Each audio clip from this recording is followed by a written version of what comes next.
ಇನ್ನು ಸಂಸತ್ತಿನ ಉಭಯ ಸದನಗಳಿಂದ ವಿಪಕ್ಷ ಸಂಸದರು ಅಮಾನತನ್ನ ಖಂಡಿಸಿ ಇವತ್ತು ಕೂಡ ಪ್ರತಿಭಟನೆ ಜೋರಾಗಿ ನಡೆದಿದೆ. ಕೇಂದ್ರದ ವಿರುದ್ಧ ವಿಪಕ್ಷಗಳ ನಾಯಕರು ವಾಗ್ದಾಳಿಯನ್ನ ನಡೆಸಿದ್ದಾರೆ.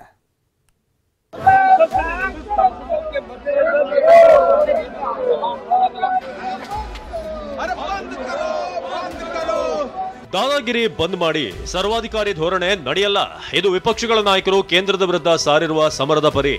ಸಂಸತ್ತಿನ ಚಳಿಗಾಲದ ಅಧಿವೇಶನದಲ್ಲಿ ಅಶಿಸ್ತಿನ ವರ್ತನೆಗೆ ನೂರಾರು ಸಂಸದರನ್ನ ಎರಡೂ ಸದನಗಳಿಂದ ಅಮಾನತು ಮಾಡಲಾಗಿದೆ. ಇದನ್ನು ಖಂಡಿಸಿ ಇಂದು ವಿಪಕ್ಷ ನಾಯಕರು ಕಾಂಗ್ರೆಸ್ ಅಧ್ಯಕ್ಷ ಮಲ್ಲಿಕಾರ್ಜುನ ಖರ್ಗೆ ನೇತೃತ್ವದಲ್ಲಿ ಬೃಹತ್ ಪ್ರತಿಭಟನಾ ಮೆರವಣಿಗೆ ನಡೆಸಿದ್ರು. ಸಂಸತ್ತಿನ ಆವರಣದಲ್ಲಿ ಪ್ರಧಾನಿ ಮೋದಿ ವಿರುದ್ಧ ಭಿತ್ತಿಪತ್ರಗಳನ್ನು ಹಿಡಿದು ಘೋಷಣೆ ಕೂಗಿದ್ರು. ಅಷ್ಟೇ ಅಲ್ಲ, ಸಂಸತ್ ಭವನದಿಂದ ದೆಹಲಿ ವಿಜಯ್ ಚೌಕ್ವರೆಗೂ ಕೂಡ ಪಾದಯಾತ್ರೆ ನಡೆಸಿದ್ರು. ಕೇಂದ್ರ ಸರ್ಕಾರ ವಿಪಕ್ಷಗಳ ಸದಸ್ಯರ ಮೇಲೆ ದಾದಾಗಿರಿ ಮಾಡ್ತಿದೆ, ಸರ್ವಾಧಿಕಾರಿಯಂತೆ ಮೋದಿ ವರ್ತಿಸುತ್ತಿದ್ದಾರೆ ಎಂದು ಘೋಷಣೆ ಕೂಗಿದ್ರು. ಕೇಂದ್ರದ ವಿರುದ್ಧ ಅಸಮಾಧಾನ ಹೊರಹಾಕಿದ್ರು.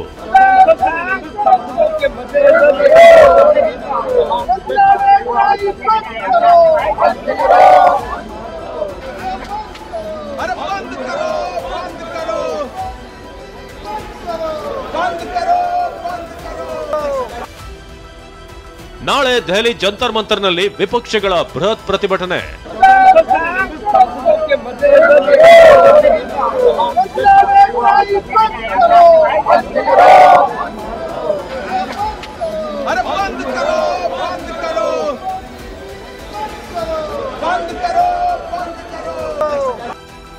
ಇದಕ್ಕೂ ಮುನ್ನ ರಾಜ್ಯಸಭೆಯಲ್ಲಿ ವಿಪಕ್ಷ ನಾಯಕ ಮಲ್ಲಿಕಾರ್ಜುನ ಖರ್ಗೆ ಅವರ ಕಚೇರಿಯಲ್ಲಿ ವಿಪಕ್ಷಗಳ ನಾಯಕರು ಸಭೆ ನಡೆಸಿದ್ರು.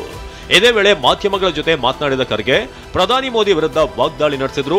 ಹೊಸ ಸಂಸತ್ ಭವನ ಬಿಜೆಪಿ ಕಚೇರಿಯಾಗಿದೆ, ಕಲಾಪ ನಡೆಯೋದು ಮೋದಿಗೆ ಇಷ್ಟವಿಲ್ಲ ಅಂದ್ರು. ಅಷ್ಟೇ ಅಲ್ಲ, ನಾಳೆ ಜಂತರ್ ಮಂತರ್ನಲ್ಲಿ ಬೃಹತ್ ಪ್ರತಿಭಟನೆ ನಡೆಸೋದಾಗಿ ಹೇಳಿದ್ರು. Purposely, the ruling party people are disturbing the proceedings.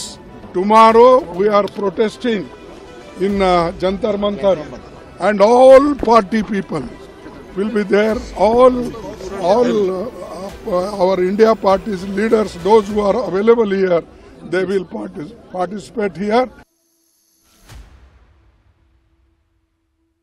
ವಿಪಕ್ಷಗಳ ಸಭಾತ್ಯಾಗದ ಮಧ್ಯೆ ಇಂದು ಉಭಯ ಸದನಗಳ ಕಲಾಪ ಮುಂದುವರೆದಿದ್ದು, ಇಂದು ಮುಖ್ಯ ಚುನಾವಣಾ ಆಯುಕ್ತರು ಮತ್ತು ಇತರ ಚುನಾವಣಾ ಆಯುಕ್ತರು ನೇಮಕಾತಿ, ಸೇವಾ ಷರತ್ತುಗಳು ಮತ್ತು ಅಧಿಕಾರದ ಅವಧಿ ಮಸೂದೆ 2023 ಲೋಕಸಭೆಯಲ್ಲಿ ಪಾಸ್ ಮಾಡಲು ಪರಿಗಣನೆಗೆ ತೆಗೆದುಕೊಳ್ಳಲಾಗಿದೆ.